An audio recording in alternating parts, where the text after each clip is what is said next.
On est en plein cours d'économie et de transition énergétique.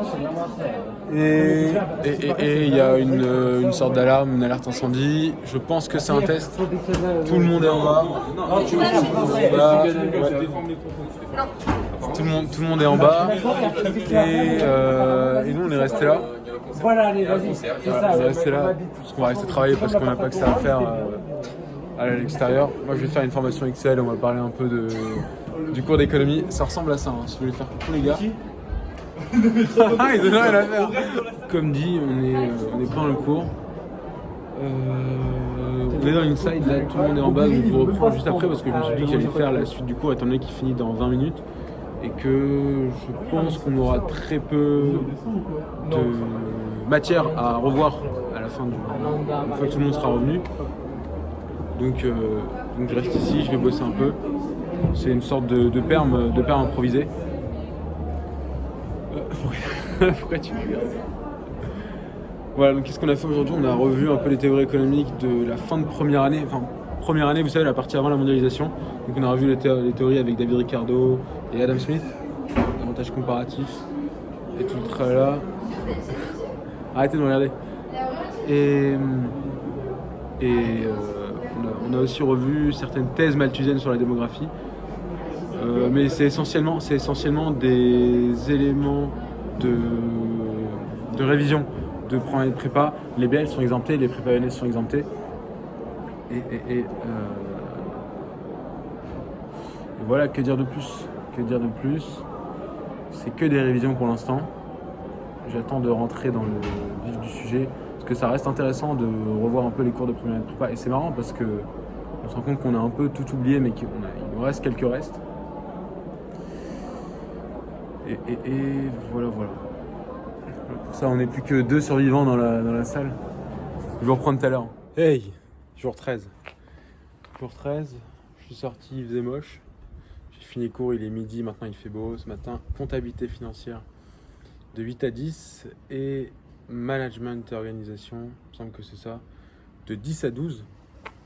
Beaucoup apprécié le cours de management et organisation. Le prof est super sympa, comme je vous l'ai dit, hyper intéressant et c'est un bon orateur. Tous nos cours sont en anglais, il s'exprime très bien et ça, c'est vraiment très appréciable.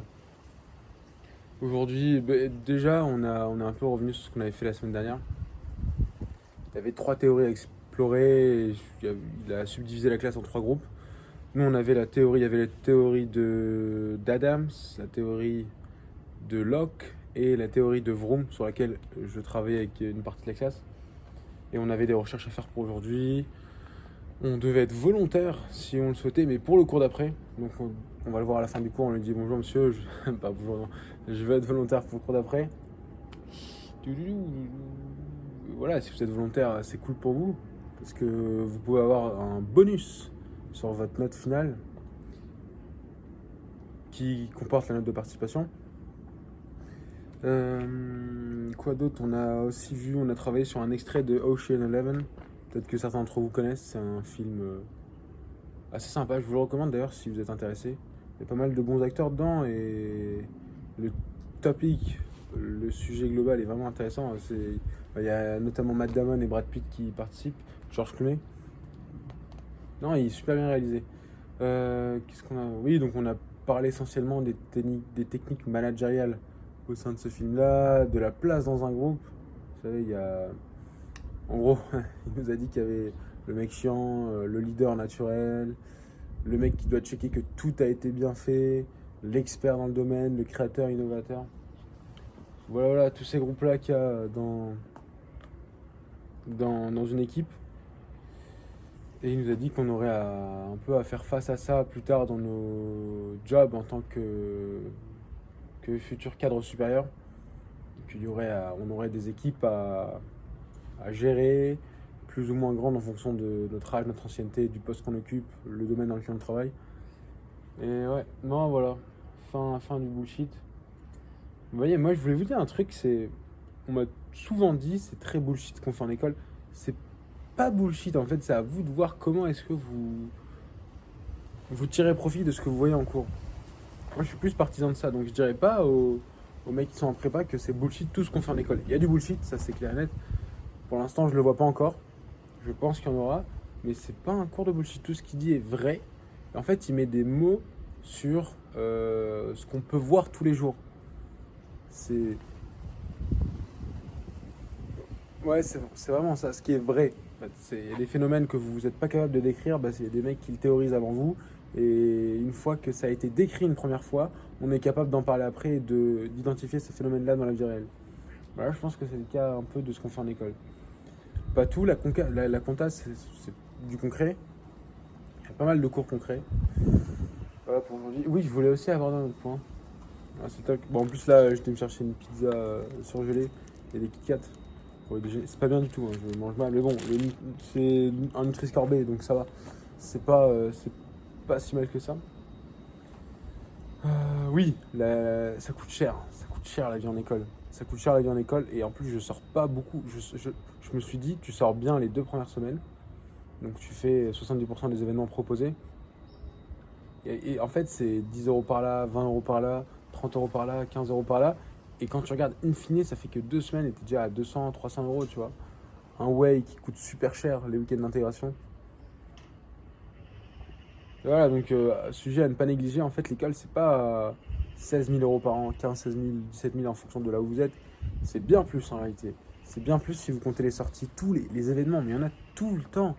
Tout le temps, tout le temps, tout le temps, si vous voulez. Et en fait, c'est bien parce que la vie associative et la vie étudiante est très, très active et très vivante, dynamique. Mais le revers de la médaille, c'est qu'il faut assumer d'un point de vue sommeil, d'un point de vue études. Et tu vois, si vous avez, il suffit d'avoir quelques projets à côté, ou alors que vous donniez des cours particuliers ou que vous trouviez un job, ça devient très compliqué de s'investir partout. Et à chaque fois, c'est comme en prépa, hein. Dès que vous avez du retard, dès que c'est le sommeil qui paye à chaque fois. À chaque fois, c'est le sommeil qui paye. Donc vous dormez moins, vous êtes moins en forme, vous êtes moins performant, vous apprenez moins vite, vous êtes moins productif. Et tout ça, ça peut vite devenir un cercle vicieux. Ouais, le talk d'aujourd'hui, là cet après-midi, j'ai entraînement de tennis à 16h30. Entraînement de tennis à 16h30. Ensuite, tac, tac, tac, tac. J'ai mon train pour rentrer à Paris parce que je fais pas le triathlon. Le triathlon, c'est, vous savez, le triathlon de la Baule. Vous vous renseignerez, c'est un événement, je crois que c'est le plus grand événement de toutes les écoles, en termes de budget, en termes de nombre de participants, en bref. Parce que c'est un giga événement qui demande énormément d'organisation à l'association au Triathlab. Et c'est un big événement. Donc voilà, je ne fais pas le triathlon parce que ça a l'air d'être une expérience sympa, c'est 3 jours, mais c'est payant parce qu'ils vous logent et ils vous nourrissent. Sauf que moi, le principe de, entre guillemets, payer pour être bénévole, c'est pas vraiment ça, parce que vous payez pas pour être bénévole, mais comme vous êtes bénévole sur le circuit, je fais pas de bénévolat. Et au-delà de ça, j'ai pas eu de place aussi. Donc, je suis un peu biaisé. D'une part, je me dis, bah, j'ai pas eu de place. Et de l'autre côté, je me dis, ouais, mais en fait, c'est pas plus mal, parce que j'aurais payé pour être bénévole. J'aurais payé 50 € pour être bénévole. Mais c'est une bonne expérience, donc si j'avais une place, je pense que j'y serais quand même allé. Voilà pour ça, donc je rentre à Paris vendredi, samedi, dimanche, ça va faire du bien de revoir la famille, revoir certains potes. Et ça, c'est sympa, c'est sympa, c'est sympa. Je vais pouvoir arbitrer aussi le week-end. J'arbitre sur un tournoi à Versailles samedi et dimanche. Et je vais surtout profiter de ma famille. Profiter de vos proches, c'est très très important. Parce que quand on s'éloigne, on voit pas nos proches grandir.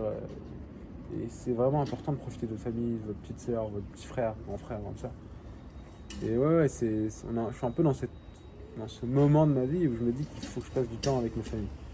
Voilà, très, très long talk, mais on verra si on en refait un.